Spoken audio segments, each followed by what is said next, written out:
to keep it 100 because it's time for Hub's Huddle Podcast. Listen to the man that talks sports from football to basketball 24/7, 365. He is known as the average Joe that knows more than average about sports. What's up, man? Ladies and gentlemen, please welcome your host, Hub. What's up, everybody? It is Thursday, September 24th, 2020. This is your boy Hub, and this is Hub's Huddle. Oh, man. Coming off of week 2, NBA playoffs, NFL. Some upsets, man, in football, over the weekend. Monday night, in particular, the Saints losing to the Raiders, man. That really hurt because I was like, man, I can go 12-4 if the Saints win. So for week 2, I finished off 11-5. The games that I had pegged, that I lost was Seattle and Patriots. I picked the Patriots. Picked the Saints over the Raiders, and the Raiders won. I picked the Vikings over the Colts. I'm pretty much done with the Vikings for now. And they had lost to the Colts. The Giants had lost to the Bears, and the Eagles had lost to the Rams. Man, it's a lot going on, man. Week 3 moving on. We got Thursday night football tonight. Dolphins versus Jags. I'm interested because I like football, but it's like, what I really want to see is I want to see the running back for the Jaguars. The undrafted rookie James Robinson. Past couple of weeks he's been doing pretty well. I want to see him tonight. Big stage, national TV. Let's see what he puts up, and he should be able to get going against this Miami Dolphins defense because their defense isn't good against the run. They're more built for pass rushing.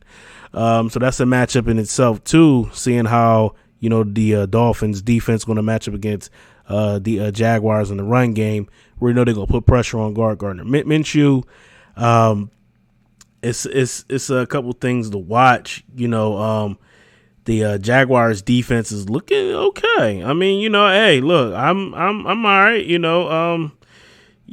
They have been good against the run, and we got Jordan Howard over there in Miami now. Let's see how that Jaguars defense does up against that. Plus we got the quarterbacks and Gardner Minshew, and Ryan Fitzpatrick. Is it going to be Fitzmagic tonight, or are he going to be throwing them picks? So I mean, this is going to be very, very intriguing, man. And plus we get to see maybe tonight's the night that we get to see Tua Tagovailoa. I'm sorry, I butchered that. Man, we don't know. I mean, it's been week 2. Miami's looking for their first win. The Jaguars are coming in, 1-1. They lost last week against the Titans, but their rush defense did a good job against Derrick Henry last week. It came down to the final minutes of that game anyway. But just looking at tonight's game, let me see. Gardner Minshew's been playing well, man, and I want to see him going up against this Miami secondary, also with the run game implemented. I think, we're bringing in Jay Gruden as the offensive coordinator has helped out this offense a lot. So as far as tonight's game, I do have the Jaguars winning. Give me a score of 27-23 to kick off my week 3. We do have some good matchups this weekend, though, guys. Especially Monday Night Football this week is the Ravens against the Chiefs. That's wow. I'm looking forward to that. That's gonna be a good game. Moving on, let's shift gears over here to NBA for a second. NBA playoff update. The Celtics went down to Miami last night, so now they're down 3-1 in the series. It's not looking good, man, for the guys in green, man. I think Miami is too much right now. Tyler Hero, that man was playing ridiculous last night. Rookie put up some very good numbers last night. I think he had 38. Just dominant. Just threes, everything, driving to the cup. every single thing, man. It seemed like the Celtics just like, they were holding on, a couple questionable calls. Like I said, I'm a Celtics fan. I will, be brutally honest. Some of those calls towards the end went in the Celtics' favor when they should have. But, so that kept them in the game, a little bit. But Miami was just a little bit too much, man. Game 5 is tomorrow night. I think Miami, closes the deal tomorrow night and they move on to the NBA Finals. I was picking the Celtics in 6, man, but I think Miami's going to get the job done and they're going to finish off the Celtics tomorrow night. I hope I'm wrong, but that's the way I feel right now, just going into it. Flipping over to the West, the Denver Nuggets and the LA Lakers. The Lakers are up 2-1. The Nuggets won Tuesday night in the game 3 over there in the West. They have game 4 tonight. This series here, it seemed like, game 3, it seems like the Lakers was like, had their foot off the gas for a little bit, then try to turn it on. It was kind of like too late. I don't think you want to give, a team like Denver enough, confidence going in, some motivation to keep it going. Let's see how Denver looks tonight.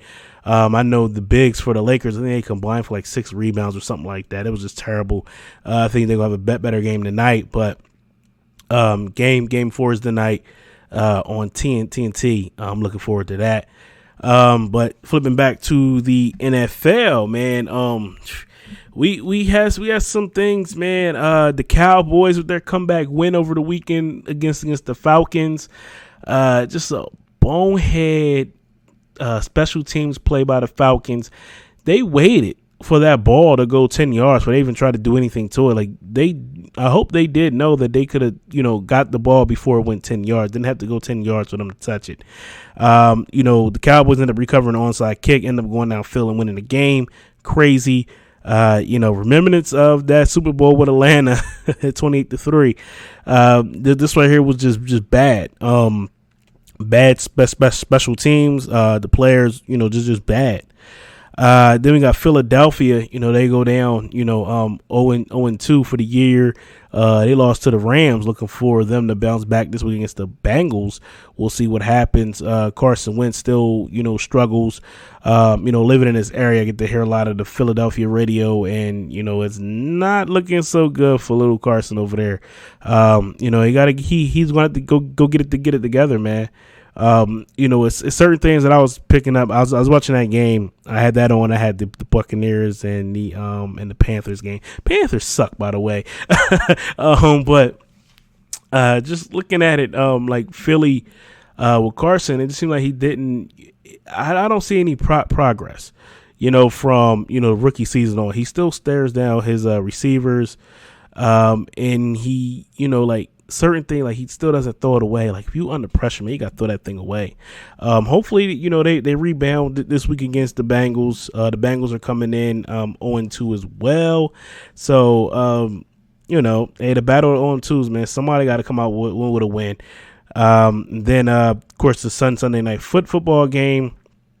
You had, in fact, let me talk about the Chiefs and the Chargers first. The Chiefs really didn't look good, man.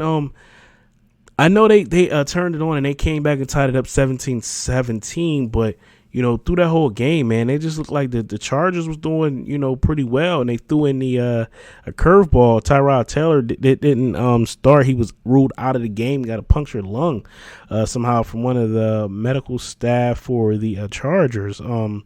And they started the rookie, Herbert. He came in and he did pretty well. I mean, maybe it's because, they wasn't preparing for him. And he came in and he kind of like lit it up a little bit. But the Chargers defense held up pretty well, too, against the Kansas City Chiefs. It leads us into this Monday night matchup coming up Monday with Ravens and Chiefs.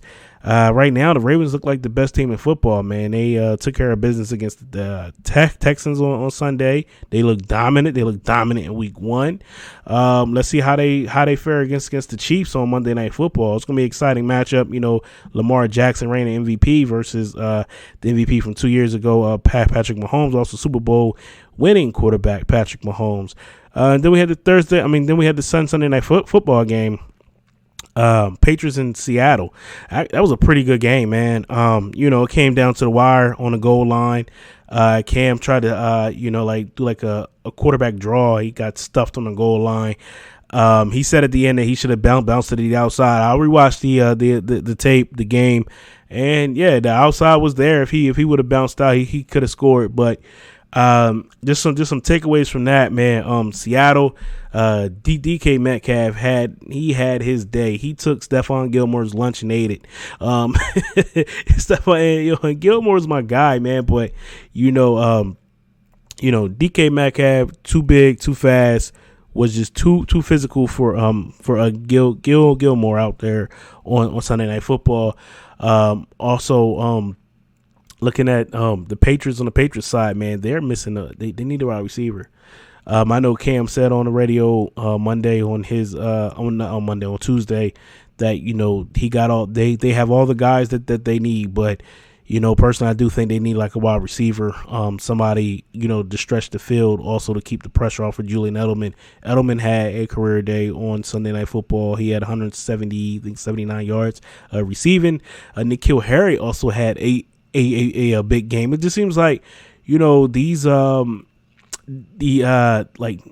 Harrys and a couple other guys seem to be doing well with Cam more so than they did with Tom Brady. And as Patriots fans, I'm in a lot of groups and they talk about it, and they were talking about how it's a difference. It is a difference. I mean, Cam Newton has that dual threat ability where he can move with his legs and also can open up the game with it forces teams to play them 11 on 11 now instead of 10 on 11 because you don't really count for Tom Brady moving out of the pocket.